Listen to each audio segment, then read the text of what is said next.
দিয়েছেন, ঠিক আছে?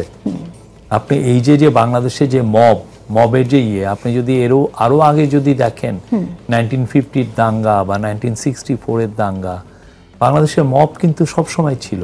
তো আমাদের এখানেও মব আসছে, কিন্তু দেখা যাচ্ছে যে বাংলাদেশের কিছু সুশীল সমাজের লোক একটা দুইটা আইসোলেটেড ইনসিডেন্টকে খুব ম্যাসিভলি হাইলাইট করার চেষ্টা করছেন। এটা করার মূল উদ্দেশ্য হচ্ছে এই গভর্নমেন্টকে একটা জিহাদিস্ট, এই গভর্নমেন্ট একটা তালিবান, এরকম ভাবে এটাকে প্রেজেন্ট করা। আপনি দেখেন এই যে 21শে ফেব্রুয়ারি থেকে এর আগে ঘটনা ঘটে নাই, 21শে বইমেলা এর আগে ঘটনা ঘটে নাই। হ্যাঁ, আপনি এই যে অভিজিৎ রায়কে খুন করা হয়েছে কোথায়? জাস্ট উনি বের হচ্ছিলেন, ওইখানেই তো ওনাকে মারা হয়েছে। বা আপনি এর আগে তসলিমা নাসরিন নিয়ে, বা এর আগে কত রকমের কত হয়েছে। গত বছরও ফাহাম আব্দুল সালামের একটা বই ওরা ব্যান করে দিয়েছে, বা বলা হয়েছে আদর্শহীন, ধরেন নাই। এখন আপনি দেখছেন যে না, আজকালকে কিছু মাদ্রাসার স্টুডেন্ট যে একটা প্রকাশককে চ্যালেঞ্জ করছে, ওরা 200, হ্যাঁ, এটা আমরা তো এটাকে কন্ডেম করেছি। আমাদের গভর্নমেন্ট এই জিনিসটাই বা কেন হবে? ওনারা যদি কমপ্লেন হয় বাংলা একাডেমির কাছে কমপ্লেন করুক, ওইখানে যাবে, ওখানেও তো পুলিশ আছে, তাদের কাছে গিয়েও বলতে পারত। এটাই আমরা এটা কন্ডেম করেছি, কিন্তু কথা হচ্ছে যে আমরা দেখছি অনেকে এই ঘটনাগুলোকে, 2-3টা ঘটনাগুলোকে এক করে নিয়ে একটা বড় একটা ন্যারেটিভ সাজাতে চাচ্ছে। তাহলে এই যে ন্যারেটিভ সাজানো, যে আপনি যেমন ধরেন দেখেন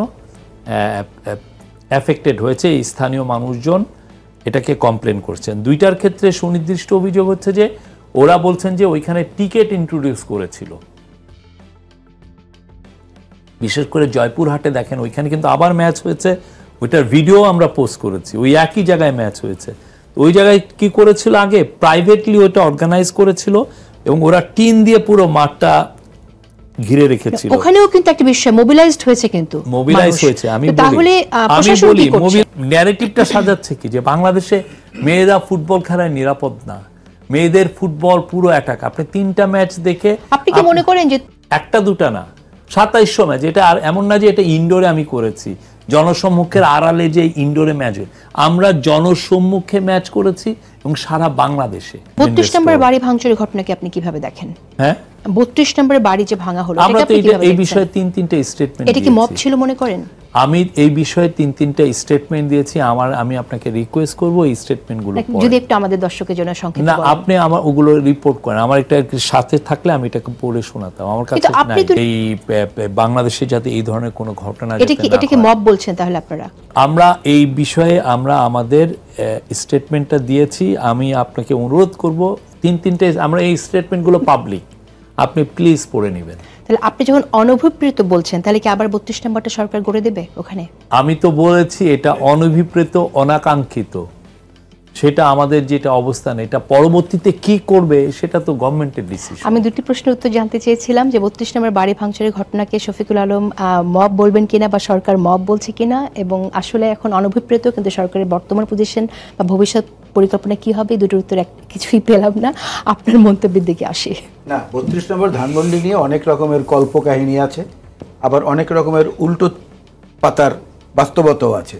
যেমন আপনি প্রথম ধরেন, এই 32 নম্বরই কিন্তু 1971-এর 16ই ডিসেম্বর, তখন পর্যন্ত হোটেল ইন্টারকন্টিনেন্টাল, যেটা ওখানে ভারতীয় সেনাবাহিনীরা ছিল, মুক্তিযোদ্ধাদের একটা অংশও ছিল, ছোট একটি দল।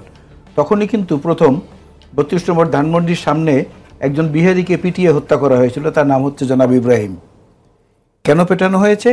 ওই বিহারিকে স্বাধীনতা যুদ্ধের 9 মাসকালীন সময় বিহারিরা তাকে খোঁজার জন্য মারা, যে আমি দেশে ফেরার পর জিয়াউর রহমান আমাকে ধানমন্ডির বাড়িতে ঢুকতে দেয়নি। মূল ঘটনা তা না, ধানমন্ডির বাড়ির এগেনস্টে, মূল বাড়ির এগেনস্টে যে লোন ছিল, ব্যাংক লোন, সে লোন পরিশোধ করেনি শেখ মুজিবুর রহমান সাহেব জীবিত থাকা অবস্থায়, বা পরবর্তীতে তার 2 কন্যার কেউই সেটা পরিশোধ করেননি।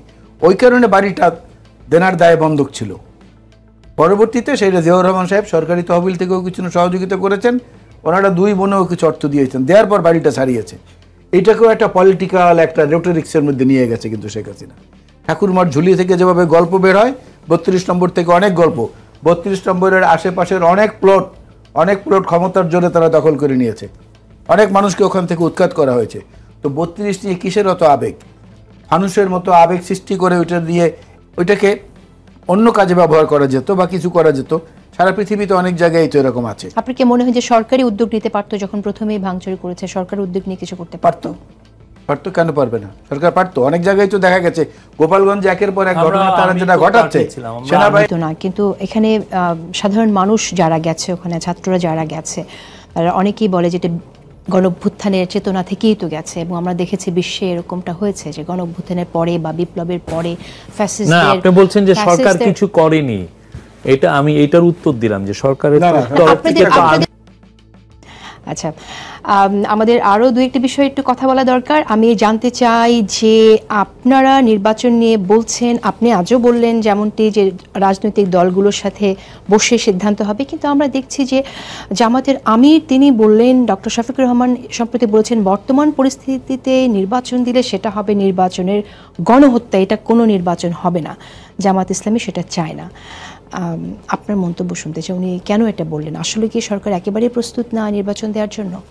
ঠিক না, এটা তো আর এমন কিছু না। তো এই বিষয়ে তো তারপরে আমরা ইলেকশন কমিশন রিকনস্টিটিউট করেছি, তারা পূর্ণ দমে কাজ করছেন।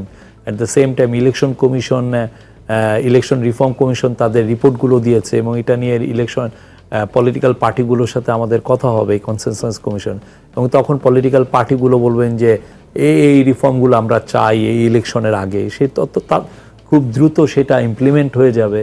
তা আমরা সেইভাবে প্রিপেয়ার্ড বলেই তো এই কথাগুলো আমরা প্রফেসর ইউনূস এই দুইটা ডেট দিয়েছেন। মজুম হোসেন আলাল, আপনার মন্তব্য শুনতে চাই। উনি যে এটা ইসলামী তো এই একই কথা, যিনি সেক্রেটারি জেনারেল, দুজনের কথাকেই যদি ধর্তব্য বলে বিবেচনা করি, তাহলে দেখা যাবে যে আবার গতকাল কি জামাতের সেক্রেটারি জেনারেল যিনি মিয়া গোলাম পরোয়ার সাহেব, উনি কিন্তু বলেছেন যত দ্রুত সম্ভব জাতীয় নির্বাচনের ব্যবস্থা করা হোক, নির্বাচিত সরকারই আসুক। তো কথা যে আসলে কোনটা ঠিক জামাত ইসলামে, সেটা কিন্তু এখন পর্যন্ত আরেকটি রাজনৈতিক দলের একজন কর্মী হিসেবে আমি নিজেও বুঝতে পারছি না যে আসলে ওনারা কোনটা চাচ্ছেন। স্থানীয় সরকার নিয়ে আলোচনা আছে। আমরা জানি যে অনেকেই চাইছে স্থানীয় সরকার নির্বাচনটা আগে হয়ে যাক, কোনো দলও চাইছে স্থানীয় সরকার নির্বাচন আগে হয়ে যাক, নির্বাচন ব্যবস্থা সংস্কার কমিশন প্রস্তাবও রেখেছে এটা হয়ে যাক। সরকারের আসলে এখানে সরকার কোনো সিদ্ধান্ত অলরেডি যে ল অ্যান্ড অর্ডার সিচুয়েশন আমরা বলবো যে অলমোস্ট নর্মাল। আমি যদি আরেকটি প্রসঙ্গে আপনার মন্তব্য জানতে চাই, সেটা হচ্ছে আওয়ামী লীগ নিষিদ্ধ প্রসঙ্গে। আমরা জানি যে সরকার একজন উপদেষ্টা আসিফ মাহমুদকে কোট করি তিনি বলছেন যে আওয়ামী লীগকে নিষিদ্ধ করা হবে। আপনার কি এরকম কিছু ভাবছেন কিনা? সেটা কাউন্সিল অফ অ্যাডভাইজার এটা নিয়ে ভাবেনি, বাট আমরা বারবার প্রথম থেকে আমাদের যে কথা যে এই পুরো ডিসিশনটা আসলে পলিটিক্যাল পার্টি নেবেন বা তাদের সাথে নিয়েই এটা করা হবে, তারাই বুঝবেন যে এটা কতটুকু কি করা উচিত। কনসেনসাস থাকতে হবে, কনসেনসাস সবাই মিলে একটা গ্রেটার একটা কনসেনসাসের উপরে এগুলো ডিসিশন হবে। এটা মূলত পলিটিক্যাল পার্টিগুলো এই ডিসিশনগুলো নেবেন, বিকজ আমরা তো পলিটিক্যাল পার্টি না, আমরা তো এই ইন্টারিম গভর্নমেন্টের মেয়াদ শেষ হলে আমরা চলে যাব। সেক্ষেত্রে সারা জীবন তো বিএনপি থাকবে বা জামাত থাকবে বা কমিউনিস্ট পার্টি থাকবে বা গণসংহতি পার্টি থাকবে, সবাই তারা বসে এগুলো বিষয়ে ডিসিশন নেবে। জানার জন্য আউট অফ